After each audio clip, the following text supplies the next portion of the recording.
നമസ്കാരം, പുതിയൊരു വീഡിയോയിലേക്ക് എല്ലാവർക്കും സ്വാഗതം. തമ്മിലിൽ കണ്ട പോലെ തന്നെ ഇന്നത്തെ വീഡിയോയിൽ കൂടെ നമ്മൾ കാണിക്കാൻ ഉദ്ദേശിക്കുന്നത് ഒരു 7.1 ആംപ്ലിഫയർ ആണ്.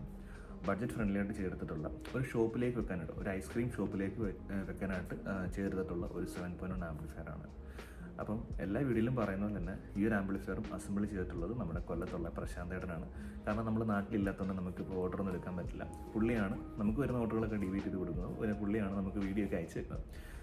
അപ്പോൾ ഇന്നത്തെ വീഡിയോയിൽ കൂടെ അതിൻ്റെ ഡീറ്റെയിൽസ് ആയിരിക്കും ഷെയർ ചെയ്യാൻ ഉദ്ദേശിക്കുന്നത്. വീഡിയോ കണ്ടതിന് ശേഷം ഇതുപോലുള്ള ആംപ്ലിഫയറുകൾ നിങ്ങൾക്ക് അസംബിൾ ചെയ്യാൻ താല്പര്യം ഉണ്ടെങ്കിൽ പുള്ളിയെ കോൺടാക്ട് ചെയ്യാനുള്ള നമ്പർ ഞാൻ ഡിസ്ക്രിപ്ഷനിൽ കൊടുക്കുന്നുണ്ട്. കൊല്ലത്താണ് ലൊക്കേഷൻ വരുന്നത്, പ്രശാന്ത് ആണ് പുള്ളിയുടെ പേര്. നിങ്ങൾക്ക് താല്പര്യം ഉണ്ടെങ്കിൽ 7.1, 5.1 അല്ലെങ്കിൽ ഹോം യൂസിന് വേണ്ടിയിട്ടുള്ള ഏത് ടൈപ്പ് ആംപ്ലിഫയറും അസംബിൾ ചെയ്ത് അല്ലെങ്കിൽ സർവീസ് ചെയ്ത് തരുന്നതായിരിക്കും. അതുപോലെ തന്നെ നമ്മൾ കാനഡയിൽ എത്തിയതിനു ശേഷം നമുക്ക് വീഡിയോ ഇടാനായിട്ട് ആകെയുള്ള ഓപ്ഷൻ എന്ന് പറഞ്ഞിട്ടുണ്ടെങ്കിൽ നമുക്ക് കിട്ടുന്ന റിവ്യൂ യൂണിറ്റ്സ് ആണ്. അപ്പം പല ബ്രാൻഡുകളും നമുക്ക് അയച്ചു തരുന്ന ആംപ്ലിഫയറുകൾ മാത്രമാണ് നമുക്ക് റിവ്യൂ ചെയ്യാൻ പറ്റുന്നത്. അത് നമുക്ക് നാട്ടിലുള്ളവർക്ക് യാതൊരു ഗുണവുമില്ല സത്യം പറഞ്ഞു കഴിഞ്ഞാൽ. കാരണം നാട്ടിൽ കിട്ടുന്ന പ്രൊഡക്റ്റുകളാവണമെന്നില്ല. ഇനി അഥവാ കിട്ടുവാണെങ്കിൽ തന്നെ നമുക്ക് അന്യായ വിലയായിരിക്കും. അപ്പോൾ അതുകൊണ്ട് നമുക്കിപ്പോൾ ചാനൽ മുന്നോട്ട് പോകണം എന്നുള്ളത് കൊണ്ടാണ് നമുക്ക് ഇങ്ങനെ വീഡിയോസ് ഇടേണ്ടി വരുന്നത്. പിന്നെ അവർ അയച്ചു തരുമ്പോൾ എന്തായാലും നമുക്ക് റിവ്യൂ ചെയ്യാണ്ടിരിക്കാനും പറ്റില്ല. അപ്പോൾ ലാസ്റ്റ് ഒരു വീഡിയോ ആണെങ്കിൽ തന്നെ ഒരുപാട് ലെങ്തി ആയി പോവുകയും ചെയ്തു. നല്ല ഇൻട്രസ്റ്റിംഗ് ഉള്ളൊരു പ്രൊഡക്റ്റ് അല്ലത്. കാരണം സാധാരണക്കാർക്ക് ആവശ്യമുള്ളൊരു പ്രൊഡക്റ്റ് പോലും അല്ല എന്ന് എനിക്ക് തോന്നി. അപ്പോൾ ഇനി ഇങ്ങനെയുള്ള വീഡിയോസ് വരുമ്പോൾ നമുക്ക് കുറച്ച് ഷോർട്ടാക്കി ചെയ്യാം. ഒരു 6-8 മിനിറ്റിനുള്ളിൽ ഇത് തീർക്കാൻ പറ്റുന്ന രീതിയിൽ ചെയ്യാം.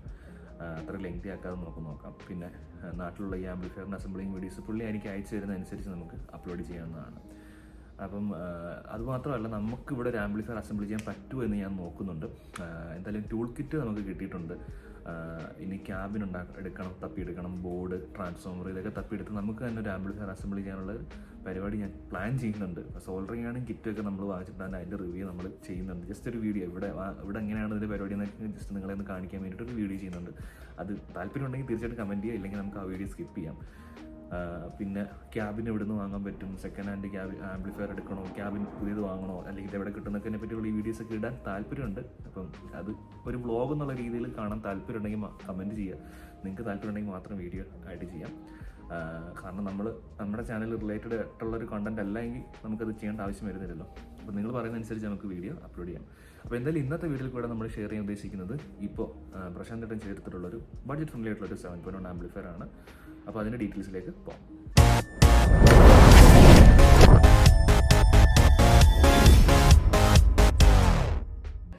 ആംപ്ലിഫയറിലേക്ക് വരികയാണെങ്കിൽ ഒരു മീഡിയം സൈസുള്ള ക്യാബിലാണ് ചേർത്തിട്ടുള്ളത്. അക്രിലിക് പാനൽ ഈ ഒരു ആംപ്ലിഫയറിൽ ചെയ്തിട്ടില്ല. മേ ബി ബഡ്ജറ്റ് കുറയ്ക്കാൻ വേണ്ടിയിട്ടായിരിക്കും, അല്ലെങ്കിൽ ഇത് ആംപ്ലിഫയർ അങ്ങനെ കാണുന്നൊരു സ്പേസിലായിരിക്കില്ല വെക്കുന്നത്. അതുകൊണ്ട് അതിൻ്റെ ആവശ്യം വരാത്തതുകൊണ്ടായിരിക്കും അത് ഒഴിവാക്കിയത്. അപ്പം ബഡ്ജറ്റ് നമുക്ക് പിടിച്ചെടുത്താൻ പറ്റും. പക്ഷേ നമുക്ക് അക്രിലിക്ക് വേണമെങ്കിൽ അക്രിലിക്കിലും ഫ്രണ്ട് ഡയൽ നമുക്ക് ചെയ്തെടുക്കാവുന്നതാണ്. ആംപ്ലിഫയർ ബോർഡിലേക്ക് വരികയാണെങ്കിൽ മെഗാടെക്കിൻ്റെ ഒരു സബിൻ്റെ ബോർഡാണ്, 4 ട്രാൻസിസ്റ്റർ സബ് ബോർഡാണ് ഇതിൽ ഉപയോഗിച്ചിട്ടുള്ളത്.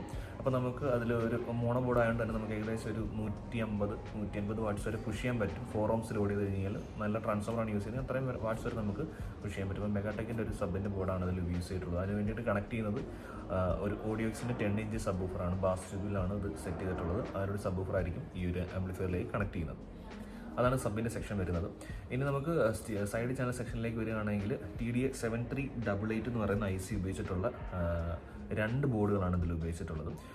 ആക്ച്വലി ഇത് യൂണിവേഴ്സലിൻ്റെ ബോർഡാണ് വാങ്ങിച്ചിട്ടുണ്ടായിരുന്നത്. പക്ഷേ പിന്നീട് ആ ബോർഡിനത് ചെറിയ കംപ്ലയിൻറ്റ് വന്നിട്ട് പിന്നീട് അതിന് സ്റ്റോക്ക് കിട്ടിയില്ല. അതുകൊണ്ട് ഒരു ബോർഡ് യൂണിവേഴ്സലിലേക്ക് ഒരെണ്ണം പവർ ട്രിക്കിൻ്റെ ബോർഡാണ് വെച്ചിട്ടുള്ളത്. രണ്ടും സെയിം IC ആണ്, സെയിം സർക്യൂട്ടാണ്, സെയിം ബോർഡ് തന്നെയാണ്, സെയിം വർക്കിംഗ് തന്നെയായിരിക്കും നമുക്ക് കിട്ടുന്നത്. അപ്പോൾ ആ ഒരു IC നമുക്കറിയാം, അതിൽ നമുക്ക് ഒരു IC-യിൽ നമുക്ക് 4 ചാനലാണ് കിട്ടുന്നത്. ഒരു 40 വാട്ട്സ് വരെ മാക്സിമം നമുക്ക് പെർ ചാനലിൽ കിട്ടും. അപ്പോൾ ഒരു IC-യിൽ നിന്ന് 4 ചാനൽ 40 വാട്ട്സ്, ആ രീതിയിലാണ് ആ ഒരു ബോർഡ് വരുന്നത്. അതിലത്തെ 2 ബോർഡാണ് യൂസ് ചെയ്തിട്ടുള്ളത്. അപ്പോൾ ശരിക്കും നമുക്ക് 8 ചാനൽ കിട്ടുന്നുണ്ട്. പക്ഷേ ഇതിൽ ഒരു ചാനൽ യൂസ് ചെയ്യുന്നതിന് ഡമ്മേറ്റ് ഇട്ടിരിക്കുകയാണ്. 7 ചാനലാണ് ഇതിന് വേണ്ടിയിട്ട് യൂസ് ചെയ്തിട്ടുള്ളത്.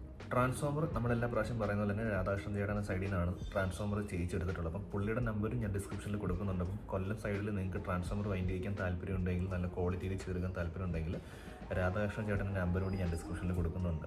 നിങ്ങൾക്ക് ഇഷ്ടമുള്ള രീതിയിൽ ട്രാൻസ്ഫോമർ വൈൻഡ് ചെയ്തെടുക്കാവുന്നതാണ്. 27-027 ഒരു 6 ആംപിയറിലാണ് സബിൻ്റെ സെക്ഷന് വേണ്ടിയിട്ട് ഒരു ടാപ്പിംഗ് ചേർത്തിട്ടുള്ളത്. 12-0-12 5 ആംപിയർ ഒരു ടാപ്പിംഗ് ഉണ്ട് നമ്മുടെ സൈഡ് ചാനലുകൾക്ക് വേണ്ടിയിട്ട്. ഈ 12-0-12 അത് സിംഗിൾ സപ്ലൈ ആക്കി DC ആക്കിയിട്ടാണ് ഈ പറയുന്ന ചാനൽ ബോർഡുകളിലേക്ക് കൊടുക്കുന്നത്. അപ്പോൾ നല്ല വർക്കിംഗ് നമുക്ക് കിട്ടും. കാരണം ഈ ഒരു ബോർഡ് വർക്ക് ചെയ്യുന്നത് സിംഗിൾ സപ്ലൈയിലാണ്. അതുകൊണ്ട് 12-0-12 ആക്കി അത് DC ആക്കിയാണ് ഈ 2 ബോർഡുകളിലേക്കും കൊടുത്തിട്ടുള്ളത്. 5 ആംപിയറിലാണ് ആ ഒരു ടാപ്പിംഗ് വരുന്നത്. പിന്നെ നമുക്ക് രണ്ട് ടാപ്പിംഗ് വരുന്നത് പറഞ്ഞാൽ 10-0-10 ഒരു 2 ആംബിയറും പിന്നെ ഒരു 10-0-10 2 ആംബിയറുമാണ് വരുന്നത്. ഫാനിനും US കൂടിയുള്ള മറ്റ് ആവശ്യങ്ങൾക്ക് വേണ്ടിയിട്ടാണ് ആ ഒരു ടാപ്പിംഗ് വരുന്നത്. അങ്ങനെയാണ് ട്രാൻസ്ഫോമറിൻ്റെ സൈഡ് നമുക്ക് വരുന്നത്. ഇതിൽ ഉപയോഗിച്ചിട്ടുള്ള സബ് ഫിൽറ്ററും അതുപോലെ തന്നെ 5.1 പ്രൊലോജിക് ബോർഡും യൂണിവേഴ്സലിൻ്റെ തന്നെയാണ്. അപ്പം ഇത് രണ്ടും യൂണിവേഴ്സലിൻ്റെ ഈ രണ്ട് ബോർഡുകളും കണക്ട് ചെയ്തിട്ടുള്ളത് നമ്മുടെ സബിൻ്റെ ബോർഡിൻ്റെ പവർ സപ്ലൈ തന്നെയാണ്. ഏകദേശം 36 വോൾട്ട് DC സപ്ലൈയിലേക്ക് തന്നെയാണ് ഈ രണ്ട് ബോർഡുകളും കണക്ട് ചെയ്തിട്ടുള്ളത്. അപ്പം ഈ ഒരു 5.1 പ്രൊലോജിക് ബോർഡിൽ തന്നെ ഒരു സബ് ഫിൽറ്റർ സെക്ഷൻ വരുന്നുണ്ട്. അതിൻ്റെ കൂടെ തന്നെയാണ് എക്സ്ട്രാ ആയിട്ട് ഒരു സബ് ഫിൽറ്റർ യൂണിവേഴ്സൽ തന്നെയാണ് ആഡ് ചെയ്ത് കുറച്ച് ഗെയിൻ കൂട്ടിയിട്ട് നല്ല പഞ്ച് ബേസ് കിട്ടാൻ വേണ്ടിയിട്ടാണ് അങ്ങനെ ഒരു extra sub filter board add ചെയ്ത് സെറ്റ് ചെയ്തിട്ടുള്ളത്. സ്പീക്കർ പ്രൊട്ടക്ഷൻ സൈഡിലേക്ക് വരികയാണെങ്കിൽ നമുക്കറിയാം സൈഡ് ചാനലുകൾക്ക് ആ ഒരു ഐസി വരുന്ന ബോഡിയിൽ തന്നെ പ്രൊട്ടക്ഷൻ മോഡ് ആ ഒരു ബോഡിയിൽ തന്നെ വരുന്നുണ്ട്. അതുകൊണ്ട് ആ ഒരു സൈഡ് ചാനലുകൾക്ക് പ്രൊട്ടക്ഷൻ ആഡ് ചെയ്തിട്ടില്ല. സബിന് വേണ്ടിയിട്ട് ഒരു പ്രൊട്ടക്ഷൻ്റെ ഭാഗമായിട്ട് പവർ ട്രിക്കിൻ്റെ ഒരു single channel protection board add ചെയ്തിട്ടുണ്ട്.